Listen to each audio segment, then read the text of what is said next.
अरविंद जी नमस्कार। नमस्कार। दिल्ली का चुनाव हो गया, अब आप पंजाब में लगातार कैंपेन कर रहे हैं। क्या हम माने ये आपके लिए, आम आदमी पार्टी के लिए एक डू और डाई बैटल है, करो या मरो? आम आदमी पार्टी के लिए नहीं, देश के लिए डू और डाई बैटल है। जिस तरह से पूरे देश में इन लोगों ने तानाशाही और गुंडागर्दी का माहौल बना दिया है, उस तरह से इस वक्त देश को बचाना जरूरी है। जैसे रशिया में पुतिन ने सारे विपक्ष को जेल में डाल दिया या मरवा दिया और फिर चुनाव कराए, 87% वोट आ गए। बांग्लादेश में शेख हसीना ने सारे विपक्ष को जेल में डाल दिया और चुनाव कराए और जीत गई।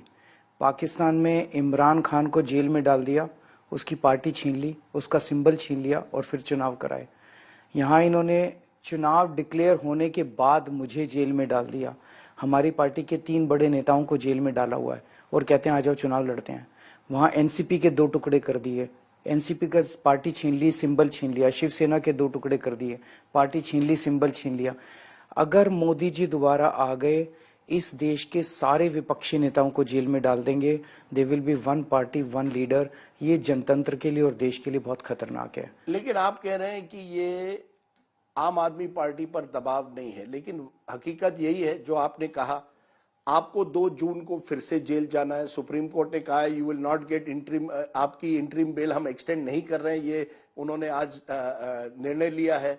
आपके मंत्री जेल में गए हैं, आपके पर्सनल असिस्टेंट जेल में गए हैं, आपके कई और नेताओं पर कार्रवाई हो रही है और आम आदमी पार्टी को एक तरह से अक्यूज बनाया गया है कि आम आदमी पार्टी भी इस अलेज शराब घोटाले में उनको आरोपी बनाया गया है।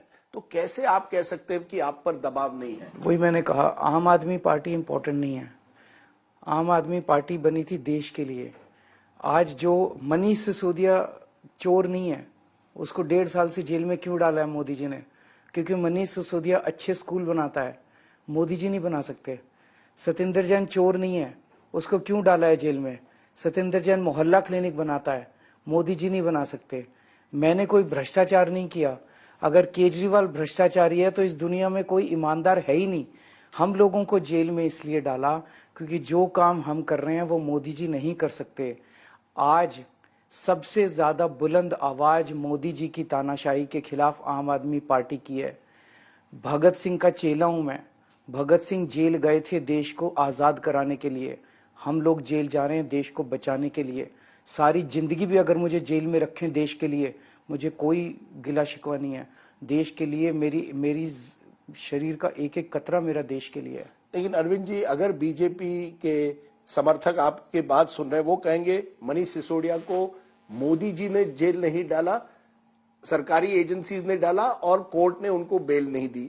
सत्येंद्र जैन 2 साल से लगभग जेल में है, उनको बार बार बेल नहीं मिल रही। मनीष जी को बेल नहीं मिली है, अन्य लोगों को इस अलेज शराब घोटाले में बेल नहीं मिली है, आपको भी एजेंसीज ने जेल में रखा है। तो आप सब कुछ मोदी जी पर कैसे अगर ये षड्यंत्र है, अगर सरकार इसमें शामिल है, तो कोर्ट्स क्या कर रहे हैं? 3 चीजें हैं इसमें, 3 बातें हैं। पहली चीज तो क्या कोई घोटाला है? ये कह रहे हैं 100 करोड़ का घोटाला हुआ, कभी कहते हैं 1100 करोड़ का घोटाला हुआ। पैसा कहां गया? इन्होंने 500 से ज्यादा जगह रेड मार ली, एक नया पैसा नहीं मिला। कोई नए पैसे, 100 करोड़ रुपया कहीं कैश मिलेगा, कहीं बैंक में मिलेगा, लॉकर में मिलेगा, कहीं ज्वेलरी मिलेगी, कुछ प्रॉपर्टी, कुछ भी नहीं मिला। वो हवा में तो गायब नहीं हो गया, कहीं कोई खर्चा किया होगा। दूसरी चीज, मोदी जी ने अभी एक टीवी चैनल के इंटरव्यू में कहा, उनसे पूछा गया, भाई केजरीवाल कह रहा है आपके पास कोई सबूत नहीं है, आपके पास कोई वो रिकवरी नहीं है, तो क्यों आपने केजरीवाल को और उसके लोगों को तो मोदी जी कहते हैं कि केजरीवाल अनुभवी चोर है, इसलिए सबूत नहीं मिल रहे। तो मोदी जी ने पूरे देश के सामने माना कि उनके पास कोई सबूत नहीं है, इस केस में कोई रिकवरी नहीं है। 1 मिनट, पहली चीज। दूसरी चीज, फिर हमें बेल क्यों नहीं मिल रही? ये नया कानून बनाया मोदी जी ने 3 साल पहले, इस PMLA, prevention of money laundering. अभी तक हमारे देश में अपराध के मामले में कानून था, एक कोई भी अपराध, तथाकथित अपराध होता था, एक FIR होती थी, उसकी जांच होती थी, जांच के बाद मुकदमा चलता था, मुकदमे के बाद जज कहता था ये दोषी है, ये निर्दोष है। उस ऑर्डर होने के बाद दोषी को जेल होती थी। अब इन्होंने पूरा कानून उल्टा कर दिया। अब किसी भी मामले में एफआईआर होती है, एफआईआर में जिस जिस के नाम होते हैं, जिस जिस पे शक होता है, सबको जेल में डाल देते हैं। फिर जांच होती है, सब जेल में रहते हैं। फिर मुकदमा चलता है, सब जेल में रहते हैं। जब तक मुकदमे के बाद आदमी निर्दोष ना साबित हो जाए, तब तक वो जेल में रहता है। तो कोर्ट्स के हाथ बंधे हुए हैं, क्योंकि कानून ये मोदी जी ने बनाया है। दूसरी बात, तीसरी बात, आपने कहा कि हम कह रहे हैं मोदी जी डिसाइड करते हैं। जेल के अंदर मनीष सिसोदिया और सत्येंद्र जैन के पास मैसेज गए हैं कि आप बीजेपी में आ जाओ, आपकी बेल करवा देंगे। कौन बेल करवा देगा? नहीं, ये आप बड़ा गंभीर आरोप लगा रहे हैं। आप कह रहे हो कि सत्येंद्र जैन और मनीष सिसोदिया को जेल में कहा गया है। गए हैं कि आप किसके मैसेजेस? कि जिसके भी गए हैं मैसेजेस गए हैं कि आप बीजेपी में आ जाओ, आपकी बेल करवा देंगे। कौन करवा देगा? किससे करवा देगा? ये कौन करवाता है बेल वेल? अरविंद केजरीवाल जी, दो चीजें। तो ये कानून बनाया गया पूरे विपक्ष को खत्म करने के लिए, विपक्ष को तोड़ के बीजेपी में शामिल कराने के लिए, और इस देश से जनतंत्र खत्म करने के लिए। दो चीजें आती है। आपने कहा है कि आपको एक हफ्ता और इंटरिम बेल एक्सटेंड की जाए हेल्थ रीजंस के लिए, आपको कुछ मेडिकल टेस्ट करने थे। कोर्ट ने कहा है नहीं। बीजेपी ने भी कहा था कि अरविंद केजरीवाल कह रहे हैं मेडिकल टेस्ट करना है, लेकिन प्रचार तो पूरा कर रहे हैं। तो ये कैसे? ये केवल एक एक्सक्यूज था कि आप और समय चाहते थे। क्या कहेंगे? कहीं ना कहीं ये कहा जाता है कि आपने लगातार ईडी के समन्स को भी नकारा था, इसलिए चुनाव के पहले आपको अरेस्ट किया गया, क्योंकि आपने 9 समन्स ईडी के जो थे वहां आप पेश नहीं हुए थे। समन्स के वायलेशन पे अरेस्ट अलाउड नहीं है। कानून में नहीं लिखा कि अगर आप समन पे नहीं आएंगे तो आपको अरेस्ट किया जा सकता है। और ये एक हफ्ता आप एक्स्ट्रा चाहते थे? एक्स्ट्रा जो चाहते थे, मेरा आपसे मैं इतनी बार मिला हूं, आपको भी लगा कि मेरा वेट काफी कम हो गया है। जब मैं जेल में गया था तो मेरा वजन 70 किलो था। आज मेरा वजन 63 से 64 किलो है। एक महीने में 6 से 7 किलो वजन अनएक्सप्लेन्ड रीजन की वजह से अगर कम हो जाए तो अंदर शरीर में कोई सीरियस बीमारी हो सकती है। पर आप प्रचार तो कर रहे हैं। प्रचार करने का टाइम मिला मुझे, 21 दिन मिले हैं।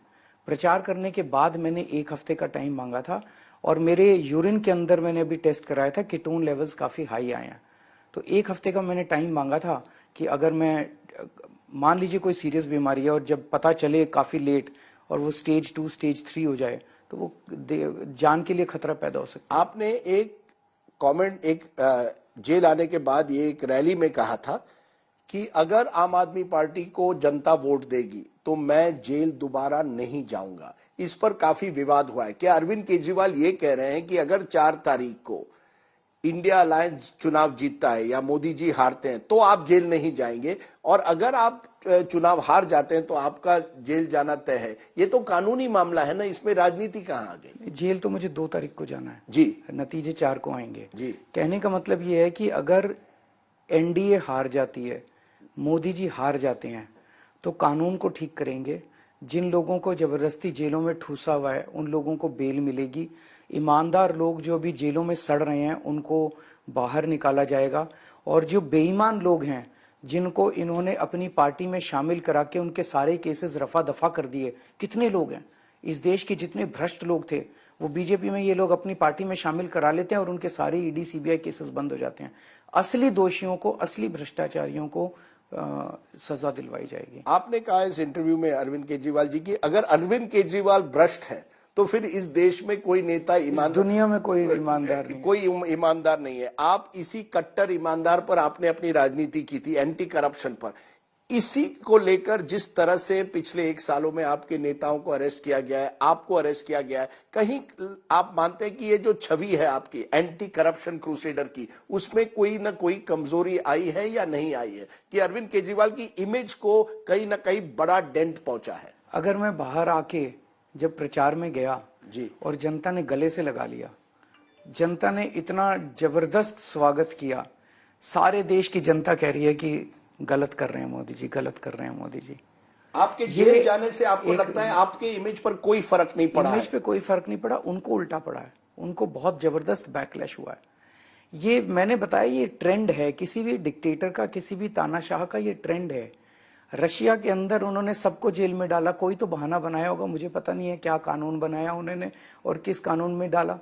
बांग्लादेश के अंदर उन्होंने किसी तो कानून में डाला होगा, इमरान खान को भी किसी फ्लिमजी कानून में डाला हुआ, उस मतलब मैं डिटेल में तो नहीं जाऊंगा, लेकिन कोई ना कोई कानून बना के तानाशाह किसी ना किसी चीज के अंदर लोगों को सबको जेल में डालते हैं और फिर चुनाव कराते हैं। हिटलर ने भी सारे विपक्ष को उसमें डाल दिया, फिर चुनाव कर 90% से ज्यादा उसको वो मिले थे, वोट मिले थे। ये बात आती है कि आप जेल से निकलते हैं और एक विवादास्पद चीज हो जाती है स्वाति मालीवाल का मामला। क्या कहीं ना कहीं ये आपके लिए एम्बैरेसमेंट हुआ है, आपके पार्टी के लिए एक ऐसे समय पर आप ही की नेता, राज्यसभा नेता इतनी गंभीर आरोप लगाती है? नहीं, मुझे लगता है कि मामला अभी कोर्ट में चल रहा है, एक पक्ष इनका है, एक पक्ष विभव का है। मैं समझता हूं कि दोनों पक्षों को कोर्ट को कंसिडर करके और न्याय देना चाहिए। पर आपने गलती की विभव को अपने साथ लेकर इस मामले के बाद। नहीं, पर विभव के ऊपर आरोप है, विभव को कोई साबित नहीं हुआ है। उसी तरह से विभव ने जो कहा है वो भी एक पक्ष है, दोनों पक्ष हैं। पर एम्बैरेसमेंट है? नहीं, मुझे लगता है कि दोनों पक्ष हैं, जज न्याय करे। अब आते हैं एक तरह से बड़ी राजनीति पर जो चल रही है। आप इस समय पंजाब में हैं। पंजाब में आम आदमी पार्टी कांग्रेस के खिलाफ चुनाव लड़ रही है, वहीं दिल्ली में साथ है। हम इस समय चंडीगढ़ में बात कर रहे हैं, चंडीगढ़ में आप और कांग्रेस एक साथ लड़ रहे, मनीष तिवारी को सपोर्ट कर रहे हैं। ये कैसी राजनीति है कि एक राज्य में एक दूसरे के खिलाफ लड़ते हैं, दूसरे बगल के राज्य में आप एक साथ आते हैं? मोदी जी कहते हैं कहीं हम साथ हैं और कहीं हम आपके हैं कौन। इस वक्त देश को बचाना जरूरी है। जिस तरह से मोदी जी और अमित शाह जी ने मिलकर देश के अंदर गुंडागर्दी और तानाशाही की हुई है, उससे देश को बचाना जरूरी है। तो जहां जहां बीजेपी को हराने के लिए हमें साथ आना पड़ा, हम साथ आए ताकि बीजेपी के खिलाफ एक कैंडिडेट दिया जा सके। लेकिन पंजाब के अंदर बीजेपी का वजूद नहीं है, इसीलिए पंजाब में हम अलग अलग लड़ रहे हैं।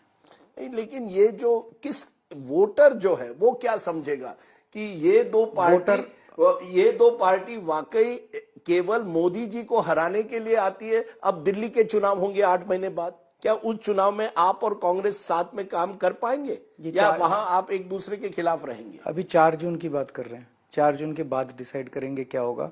इस वक्त 4 जून को देश के संविधान को, देश के जनतंत्र को बचाना जरूरी है, उसके लिए हम सब साथ आए हैं बस। लेकिन जनता जो है, अगर जनता आपसे ज्यादा सियानी है, मेरे से भी ज्यादा सियानी है, जनता को उतना वो मत समझिए। नहीं, जनता कहेगी वही अरविंद केजरीवाल जो एक समय इन नेताओं को भ्रष्ट कहती थी, कांग्रेस को भ्रष्ट कहती थी, उसी कांग्रेस के साथ आती है। आज देश बचाना जरूरी है, जनता हमारे इस निर्णय का स्वागत कर रही है।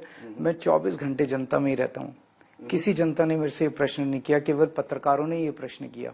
तो पत्रकारों के दिमाग में कंफ्यूजन है, जनता पत्रकारों से ज्यादा समझदार है। नहीं, कंफ्यूजन इस समय आप कन्हैया कुमार के साथ रोड शो पर जाते हैं, अन्य कांग्रेस नेताओं के साथ जाते हैं, राहुल गांधी के साथ नहीं जाते। मैंने अभी तक वो तस्वीर नहीं देखी कि राहुल गांधी और अरविंद केजरीवाल एक साथ कह रहे हैं हम साथ में लड़ रहे हैं। कहीं ना कहीं ये जो कांग्रेस आपका जो अलायंस है वो कितने दिन चल पाएगा? नहीं, हमने कोई शादी थोड़ी करी है, हमारी कोई मैरिज नहीं हुई, अरेंज्ड मैरिज नहीं हुई, लव मैरिज नहीं हुई। हम लोग देश बचाने के लिए 4 जून का चुनाव लड़ने के लिए एक साथ आए हैं बस एक एंगेजमेंट हुई है, एक टेम्पररी एंगेजमेंट। उसकी जरूरत क्या, उसे नाम देने की क्या जरूरत है? उसे नाम देने, देश बचाना जरूरी नहीं है आप सब लोगों के लिए? क्या आपको लगता नहीं? इस वक्त मैं पूरे देश में घूम रहा हूं, मैं जगह जगह गया, लोग महंगाई और बेरोजगारी से त्रस्त हैं, लोगों के घर का खर्चा नहीं चल रहा, घर में बच्चे बैठे हैं बिना रोजगार के। लोग सोचते हैं हमारे प्रधानमंत्री हमारे को इसका समाधान देंगे, और जब लोग टीवी खोलते हैं तो प्रधानमंत्री जी आते हैं टीवी पे, कहीं भाषण दे रहे होते हैं, प्रधानमंत्री जी कहते हैं अगर तुमने इंडिया गठबंधन वालों को वोट दिया तो ये तुम्हारा मंगलसूत्र छीन के भाग जाएंगे, अगर तुमने इंडिया गठबंधन वालों को वोट दिया तो ये तुम्हारे घर की टूटी खोल के भाग जाएंगे, अगर तुमने इंडिया गठबंधन को वोट दिया तो तुम्हारे घर से भैंस खोल के भाग जाएंगे। बॉम्बे जाते हैं तो कहते हैं शरद पवार भटकती आत्माएं, बॉम्बे जाते हैं कहते हैं उद्धव ठाकरे अपने पिताजी की नकली संतान है। लोग सोचते हैं यार मेरे ये गाली गलौज से मेरी समस्याओं का समाधान निकलेगा? अगर प्रधानमंत्री जी कहते मैं तुम्हारे पेट्रोल के ऐसे सस्ता कर दूंगा, डीजल सस्ता कर दूंगा, खाने पीने की चीज, तो जनता कुछ कनेक्ट होती। 4 तारीख की शाम को क्या होगा? 4 तारीख की शाम को प्रधानमंत्री जी की विदाई होगी, मोदी जी की। श्योर। श्योर। वो कहते हैं 2 तारीख को अरविंद केजरीवाल की विदाई, आप कहते हैं 4 तारीख को अरे मोदी जी की केजरीवाल विदाई। इंपॉर्टेंट है ही नहीं। केजरीवाल को तुम पूरी जिंदगी जेल में रख लो यार, केजरीवाल इंपॉर्टेंट नहीं है, मेरा देश इंपॉर्टेंट है। Arvind ji, thank you very much. Thank you Arvind Kejriwal.